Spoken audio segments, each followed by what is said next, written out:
Aquí. Bueno, buenos días a todos. Muchas gracias, Ignacio, Beatriz y David, por la invitación a este evento. Bienvenidos a la COE, que es vuestra casa.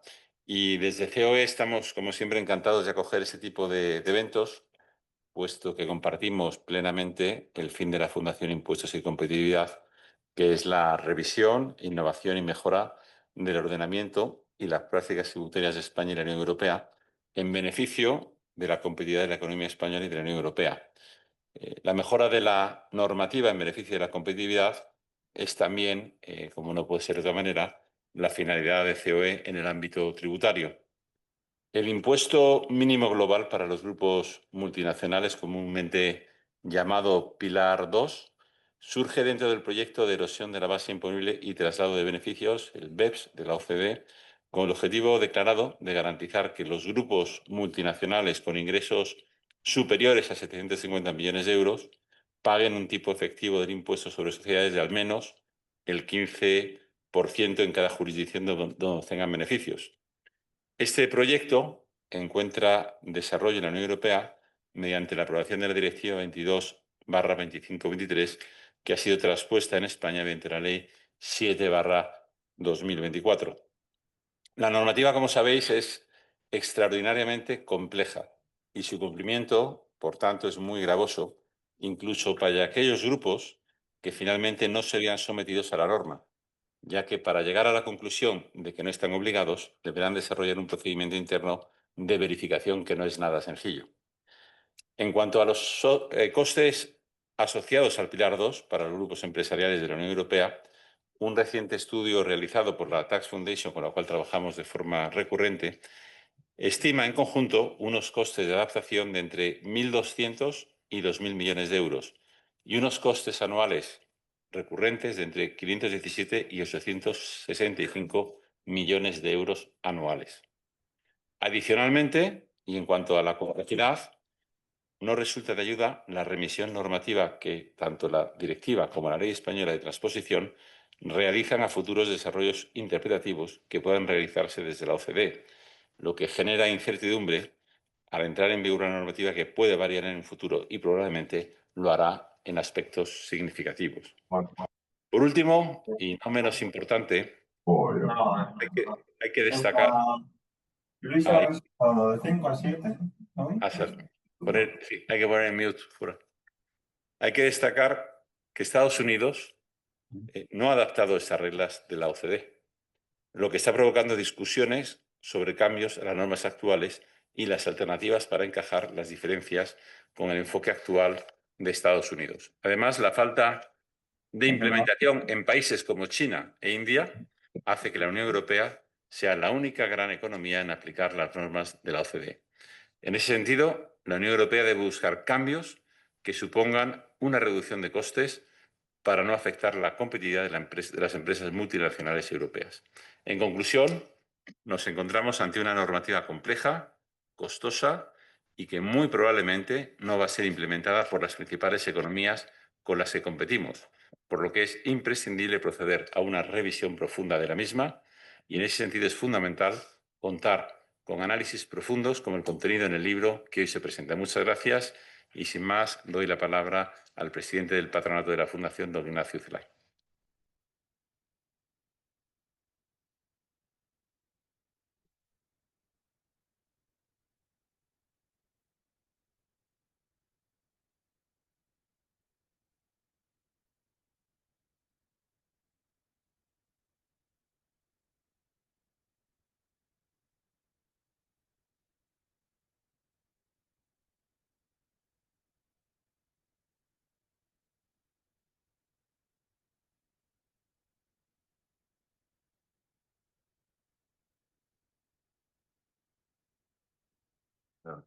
Ya está. Bueno, decía por empezar de nuevo, agradecer a Íñigo y a COE por ser los anfitriones de la presentación de este libro, y a Beatriz Parejo en representación de la Dirección General de Tributos, que no podía asistir la directora general, y a todos los asistentes, así como pues agradecer de forma explícita pues a todas las personas que han que han ido colaborando en lo que son las mesas de trabajo, en la redacción de lo que es el libro, y en la cual, pues, por un lado, están, aparte los miembros de los despachos que componen el patronato de la Fundación, pues ha contado con funcionarios en activo y jubilados, con personal de la universidad y miembros de las empresas. Con lo cual yo creo que esto lo que ha conseguido es un trabajo que ha estado coordinado por David. En este caso, en los libros que hace la Fundación siempre hay un despacho coordinador, en este caso ha sido Uría, en la persona de David, y ha sido un trabajo bastante ímprobo, sobre todo cuando uno se lee todo el libro, que son 600 y pico páginas, y además es un impuesto, como veremos, denso, que ahora yo no voy a explicarlo, va a explicarlo David como presentación y luego todos los ponentes, pero la verdad es que cuando uno lo lee la primera vez, aunque ya está acostumbrado a mirar el impuesto sobre sociedades, pues la primera redacción es bastante de alucine porque no entiendes nada, ¿eh? Tú empiezas a leer el articulado, llegas al artículo 5, tienes 44 definiciones. Con lo cual, más luego las que luego se van desarrollando en el articulado, ¿no? Incluso en el reglamento que ha salido luego aparecen nuevos conceptos que ni siquiera estaban en la ley. Con lo cual, te da esa primera sensación de que no controlas, de que no lo entiendes, y a veces sigues teniendo la misma sensación aunque te hayas leído la ley varias veces, ¿no? Entonces, aparte de este agradecimiento, pues yo ya un poco por dar antes paso a David, sí que quería apuntar dos cosas. Una que ha comentado Íñigo, y es verdad, dentro de lo que es la Fundación Impuestos y Competitividad, pues que aquí tenemos dos partes, ¿no? Lo que son los impuestos, ahí tenemos aspectos de seguridad jurídica, costes de implementación, etcétera. Y luego, pues también está el aspecto de la competitividad. Y es verdad que lo que es el Pilar 2, pues al final va enfocado a un sistema, una imposición global mínima de un 15%, pero eso también supone un reto, pues, para todas las legislaciones domésticas en las cuales tienen implementadas incentivos fiscales. Esto, de hecho, ha dado lugar, sobre todo en países emergentes, pues, a cierto movimiento contrario, a una resolución de la ONU.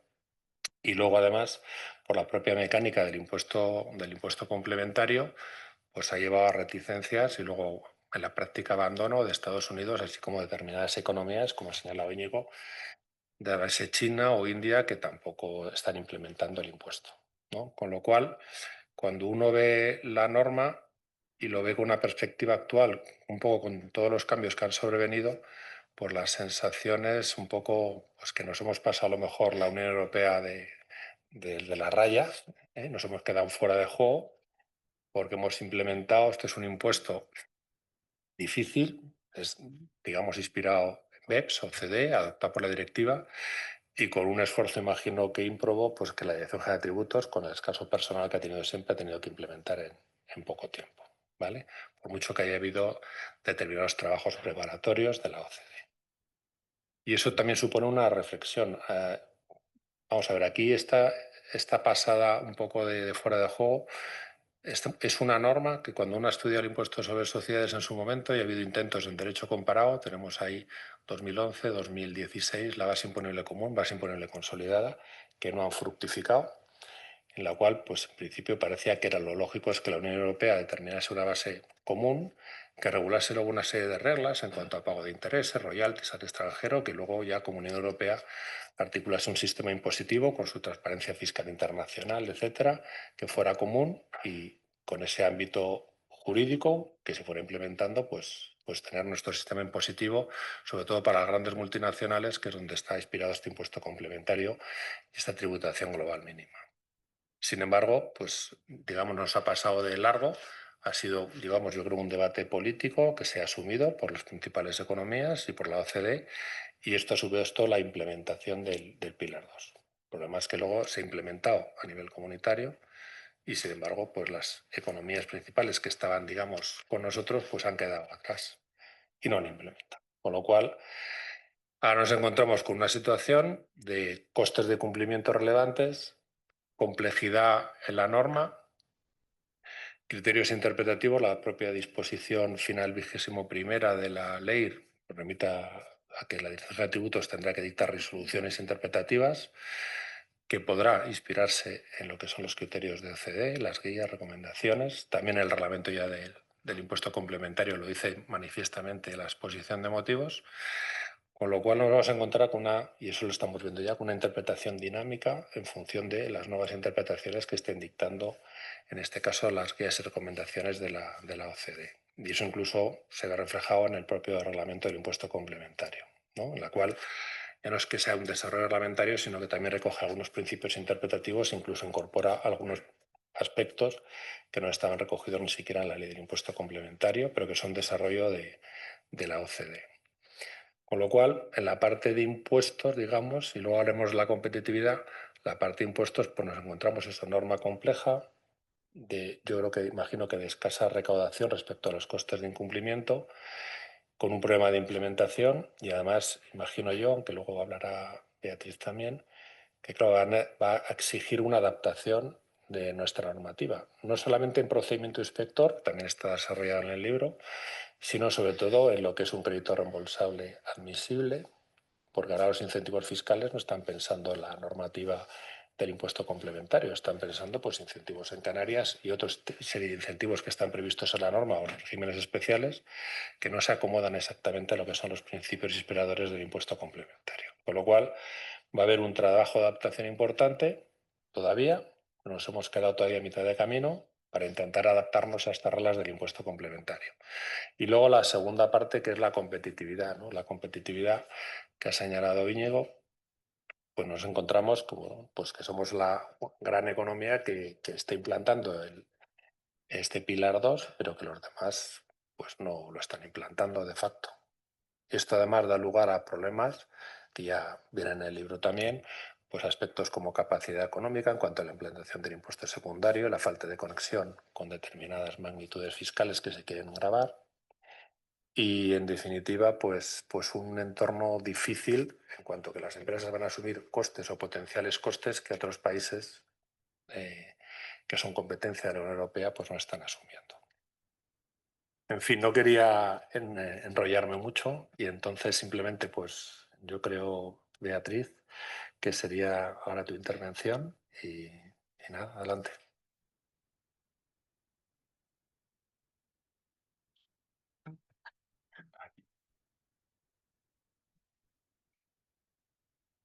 Bueno, muchas gracias, Ucelay, muchas gracias, David, por invitarnos a la Dirección General de Tributos. María José no ha podido asistir, lo lamenta mucho. Y antes que nada me gustaría daros la enhorabuena por ese libro, porque bueno, yo soy consciente de la dificultad de la materia, de la complejidad de la materia, y aunar en un mismo libro los expertos y el nivel que se ha alcanzado, pues va a ser difícilmente inigualable, porque todos los que han contribuido, todos los que han participado en él, me consta que son de los mejores, si no los mejores que hay ahora mismo actualmente en materia fiscal, con lo cual enhorabuena por esa coordinación y por reunir a ese grupo tan pues, espectacular, ¿no? Diría yo. Bueno, en segundo lugar, me gustaría decir también que, ya que estoy aquí, el libro surge ahora en un momento muy oportuno, porque es un momento muy álgido, un momento de mucha controversia, y si se quiere saber hacia dónde vamos, tenemos que saber dónde estamos, y tenemos que conocer el impuesto para poder ver hacia dónde nos vamos a dirigir.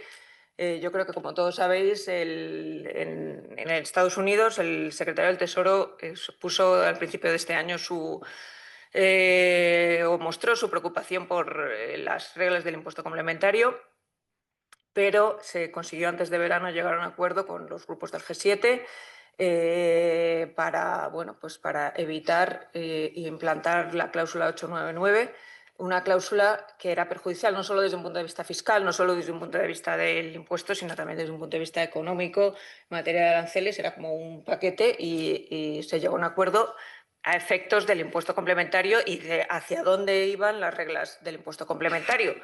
Los principales puntos de ese acuerdo, que es excesivamente, como no puede ser de otra manera, a ese nivel muy genérico, que era, en primer lugar, una coexistencia entre las reglas GLOBE y la coexistencia entre el sistema fiscal americano, el antes llamado GILTI, pero no solo ese impuesto, sino porque había más, que lo que se pretendía era evitar aplicar la regla de beneficios insuficientemente gravados y la regla de inclusión de rentas a los grupos con matrices en Estados Unidos. Ese era como uno de los primeros acuerdos a los que se llegó. El segundo acuerdo era la necesidad de simplificar el impuesto y las reglas, de ir hacia, bueno, pues de introducir nuevos elementos para simplificar las reglas. Otro de los acuerdos era garantizar la soberanía de todos los países en materia de impuesto complementario. Y finalmente, uno de los elementos yo creo que más importantes, más controvertidos y de más dificultad es la necesidad de modificar el tratamiento actual de los créditos fiscales y de los incentivos fiscales en las reglas. Eso es, yo creo que lo más complejo, lo que más dificultades ahora mismo en estos momentos hay.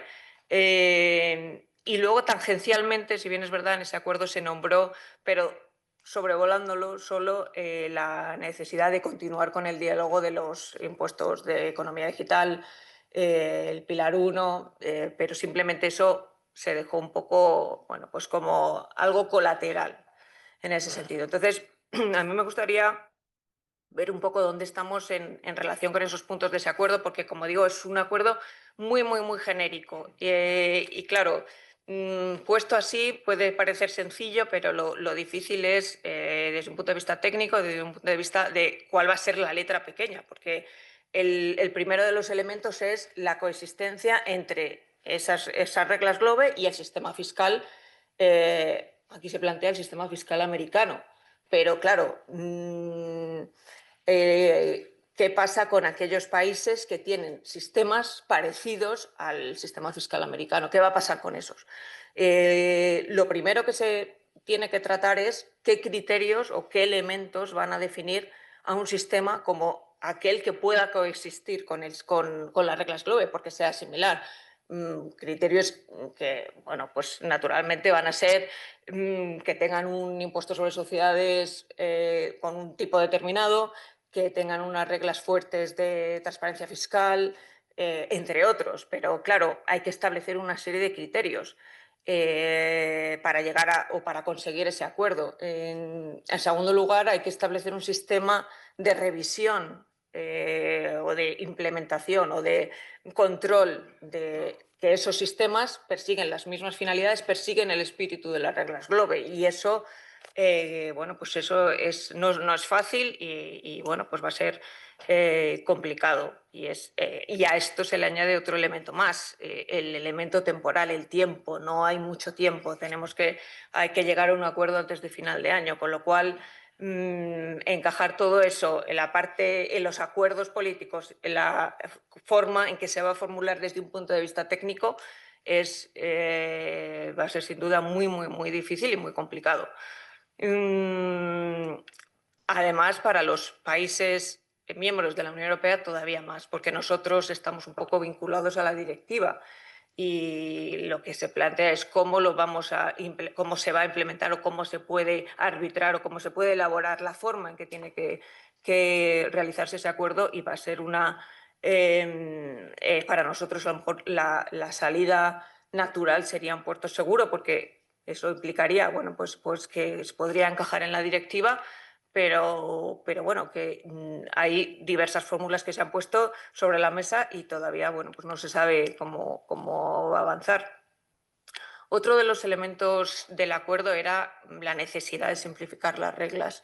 Esa necesidad de simplificar las reglas, hay que recordar que actualmente hay una serie de puertos seguros, por así decirlo, que tienden a simplificar las reglas, como el puerto seguro de país por país, pero que va a finalizar el año que viene, en 2026, con lo cual será un puerto seguro transitorio.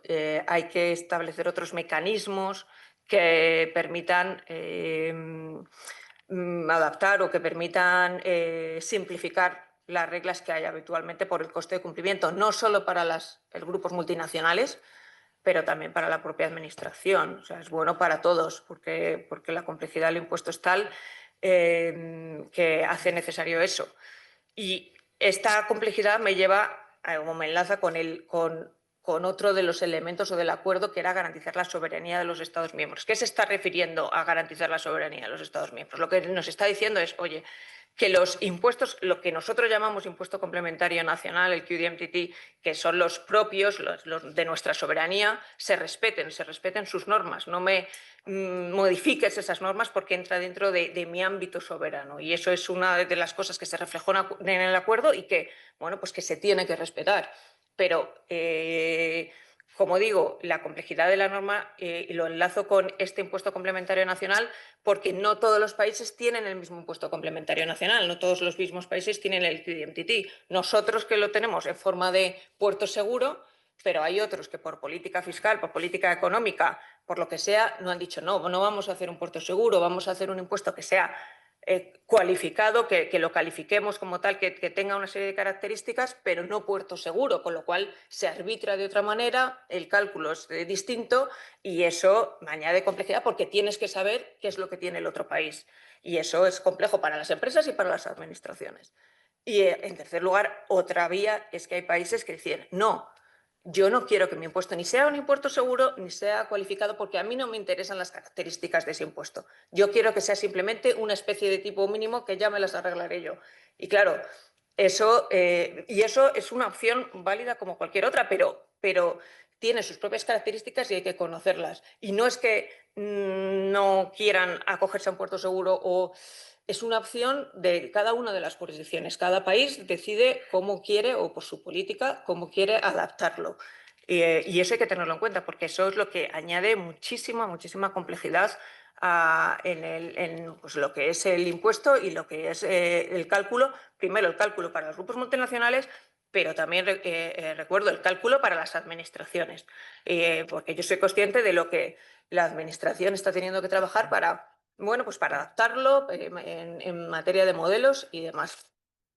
Y el último punto fundamental, como he dicho antes, el tratamiento de los incentivos fiscales, que bueno, pues las reglas Globe ahora tienen un tratamiento de créditos reembolsables y no reembolsables, tiene un tratamiento determinado, pero ahora se quiere dar una vuelta de tuerca a eso, se quiere modificar, se quiere cambiar o incluir otros incentivos fiscales, y aquí entra ya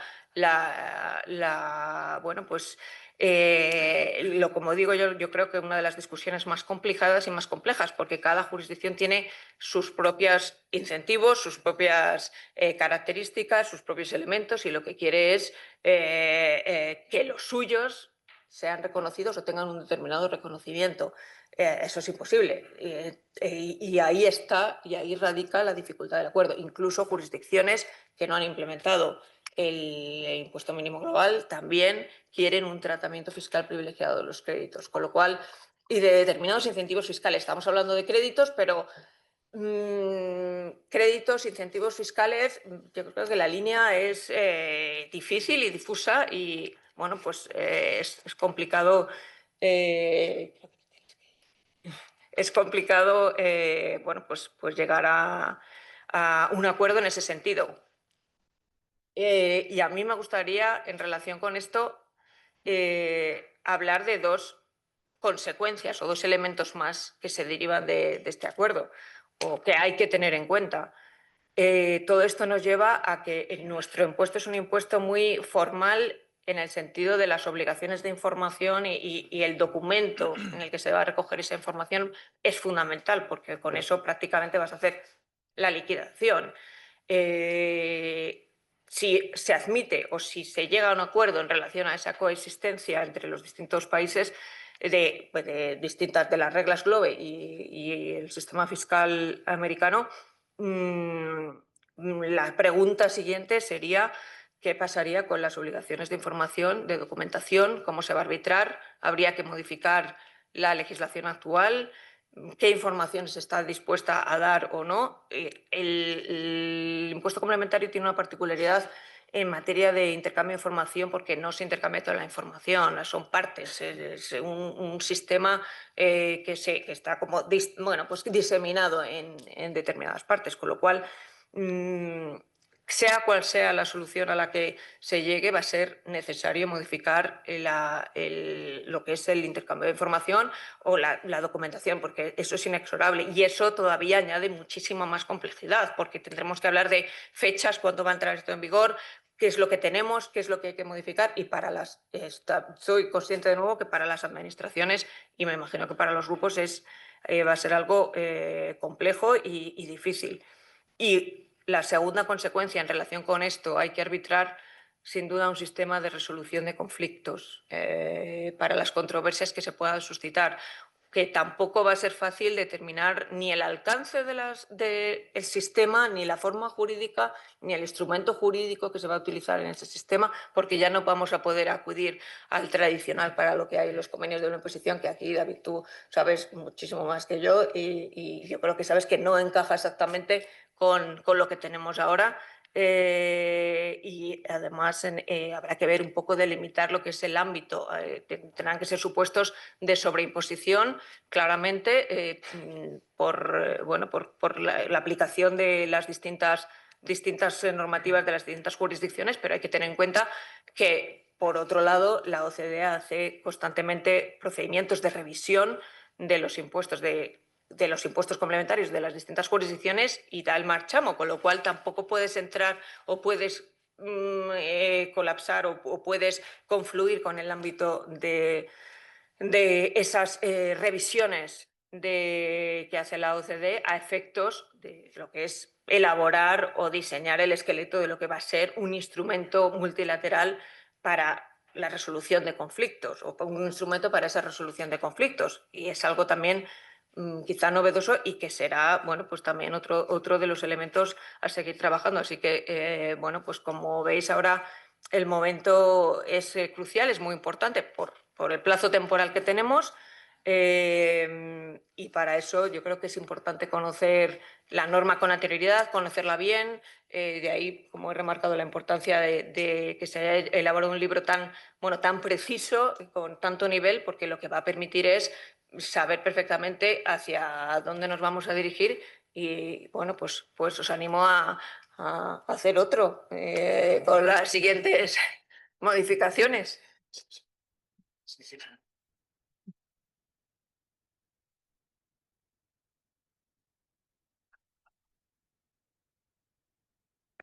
Yo creo que solo tengo me oís, ¿no? Bien, ¿no? Muy bien. Muchas gracias, Beatriz. Tomo nota, tomad nota todos aquellos que estéis afectados, porque vamos a tener que sacar una versión, un segundo volumen. Bueno, en primer lugar, buenos días. Buenos días a todos. Muchas gracias por los que habéis asistido aquí, también los que habéis conectado. Es difícil que un tema como este nos ocupe un lunes, sobre todo cuando el principal tema que todos sabemos es el resultado que ganó ayer Madrid, o sea, lo cual es lo importante, pero bueno, teníamos que entendernos con otra cosa, así que vamos a por ello, ¿no? Bueno, en primer lugar, muchísimas gracias. Me gustaría empezar, y creo que es lo debido y de verdad que lo siento, es agradecer a todos aquellos que habéis participado de manera directa o indirecta en el manual y en el proceso en sí, más que en el manual como resultado, sino en el proceso en sí, ¿vale? Me gustaría agradecer a todos aquellos compañeros que habéis estado en las reuniones que eran largas y que en muchas ocasiones que estábamos intentando lidiarlas con nuestro trabajo y con nuestro día a día. Y muchas gracias a todos aquellos que habéis sacado hueco de vuestras agendas, ¿vale? También me gustaría, por supuesto, agradecer a la Fundación de Impuestos y Competitividad y especialmente me gustaría agradecer a Ginés Navarro, porque creo que su labor, todos sabemos que es muy importante, todos le conocemos, pero sin duda alguna, sin su labor, al menos este manual, no sé, el resto también de las obras en las que he participado con él, pero sin duda alguna este manual no sería lo que es, ¿no? Dicho esto, yo creo que uno de los elementos que tenemos todos más o menos en común y que yo creo que todos los que estáis aquí tenéis relación directa o indirecta con el ámbito de los impuestos, es que estamos ya más o menos acostumbrados o estamos, digamos, habituados a convivir con una multiplicidad de normas en materia fiscal. Es decir, por mucho que queramos al final decir, oye, habrá fiscalistas que pueden ser mucho más particulares y conocer más una norma, decir, oye, pues yo me fijo más en, por ejemplo, en impuestos sobre sociedades otros que tienen una visión más amplia y prefieren a lo mejor cubrir otros varios impuestos, etcétera, etcétera. Sea cual sea la esfera en la que estamos, normalmente estamos acostumbrados a tener que lidiar con varias normas. Tener que lidiar con varias normas, pues eso en principio nos lleva a una situación de que, bueno, más o menos estamos acostumbrados, es difícil, sabemos que es difícil, sabemos que siempre tenemos que estar a la actualidad hacia una norma nueva, pero yo creo que este paso, esta situación, se produjo o se vio un poco movida como consecuencia de la aparición de la figura del Pilar II, ya sea a nivel OCDE, que veíamos poco a poco cómo iba avanzando, como también su resultado, su materialización en la norma española o en la directiva. En el momento en el que aparece el Pilar 2 y vemos un poco la complejidad y vemos la dificultad, yo tuve la ocasión de poder participar en el grupo de trabajo de la OCDE y reconozco que las reuniones pues eran unas reuniones eran algo tediosas, no voy a mentir, porque realmente eran 140 jurisdicciones conectadas, con lo cual ya se hacía difícil desde el punto de vista de su propia gestión, sino que luego también la verdad es que como bien ha levantado y bien ha despertado Beatriz, yo creo que cada país luego también ve esto de una manera muy distinta. Entonces, claro, tener que intentar conciliar una figura impositiva para que pueda convivir en todas y cada una de esas jurisdicciones tiene una gran dificultad. Y eso, a nivel nuestro, a nivel nacional, supone que, junto a la dificultad de tener múltiples normas, es añadir un nuevo valor, un nuevo concepto, que es una norma que además es distinta en cuanto a su manera de explicarse. Como ha comentado Ignacio, oye, mira, es que de repente empiezas a leerla, además es una estructura distinta a lo habitualmente nuestra, a lo que estamos acostumbrados, ¿no? Empiezas a leer la norma y de repente te encuentras con un artículo de 40 y pico definiciones que dices, pero espérate, me tengo que acordar y aprenderme todo esto cuando tengo que abordar el resto de la norma, ¿no?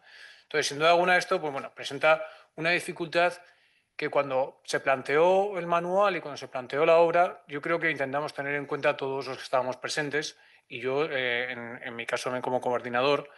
Y por eso yo creo que también es un elemento fundamental y creo que aporta mucho valor haber coincidido, haber podido trabajar con un enfoque multidisciplinar en el que estábamos no solamente personas que pertenecían a la administración tributaria, personas que pertenecían también al ámbito académico, personas que pertenecían al ámbito empresarial y luego diferentes despachos y otro tipo de firmas de consultoría y auditoría. Yo creo que esa multidisciplinaridad nos ha ayudado mucho y ha ayudado mucho a que la obra sea, digamos, mucho más completa y que tenga puntos de vista, ¿vale? Que a lo mejor si hubiese sido un único autor o ya sea de cualquier tipo de los segmentos, pues hubiese quedado algo coja, ¿no? Es decir, ya hubiese sido perfectamente un académico o hubiese sido perfectamente un abogado o un fiscalista. Seguramente la norma se hubiese quedado un poquitín, digamos, no hubiese cubierto, hubiese llegado a todas las vías que yo creo que hemos conseguido llegar, ¿no? Entonces, digamos, esta visión multidisciplinar lo que ha permitido, uno de los objetivos que tiene la obra, y yo que creo que realmente sí que se ha conseguido, es intentar poner un poco de orden, ¿vale? Un poco de orden en esta figura del Pilar 2. En el momento en el que surge la idea por parte de la Fundación de Impuestos y Competitividad, aproximadamente a finales de 2023, esto empieza luego ya a tomar un poco más de fuerza a principios de 2024, nos encontramos en un momento en el que lo que hay en ese momento son múltiples opiniones, muchos artículos, muchos trabajos, aparte de las model rules y demás, pero muchos trabajos y muchas opiniones que se quedaban única y exclusivamente en eso, es decir, en opiniones, oye, pues mire, yo creo que esto del Pilar 2 va a traer estas consecuencias, va a ser problemático, va a tener este tipo de retos, etcétera, etcétera.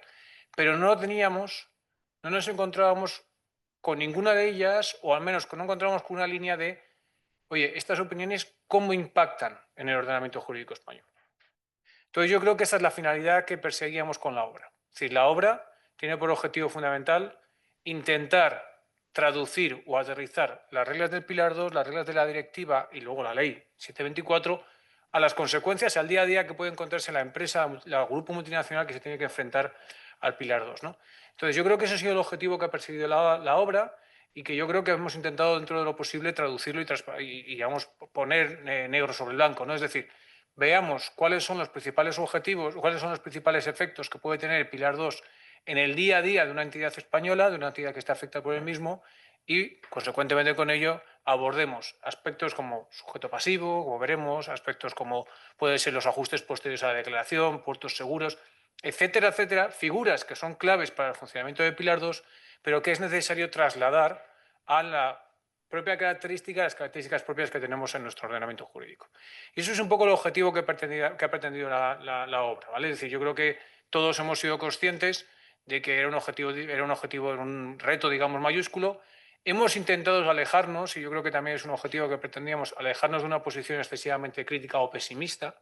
Es verdad que en algunas ocasiones los debates en los que estábamos, pues sin duda alguna partía, siempre había una cierta, digamos, tendencia a poner, digamos, no al pesimismo, pero sí que es verdad a enfatizar la dificultad que tenía este impuesto, pero hemos intentado, digamos, dejarlo de lado y yo creo que todos los autores han tenido ese objetivo de aportar sin tener que, digamos, centrarse única y exclusivamente en aquellos aspectos críticos.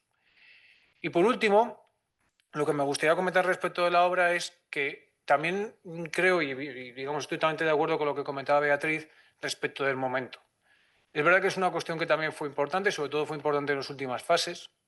De hecho, la fase última que ha sido lo que es la coordinación, lectura y elaboración y publicación del libro está evidentemente premeditada. El objetivo era que justo antes del verano tuviésemos una obra, digamos, el borrador definitivo y que se pudiese iniciar la publicación del libro de manera que al menos a principio, si no era antes de agosto, después de agosto, contásemos con la obra como ha sido el caso. Yo creo que también el momento es clave, el momento nos marcó bastante con el objetivo de que a final de este año, ¿vale?, tuviésemos la obra, y yo creo que lo hemos conseguido, y para ganar sobre todo esa utilidad práctica que es lo que pretende la obra. ¿Bien?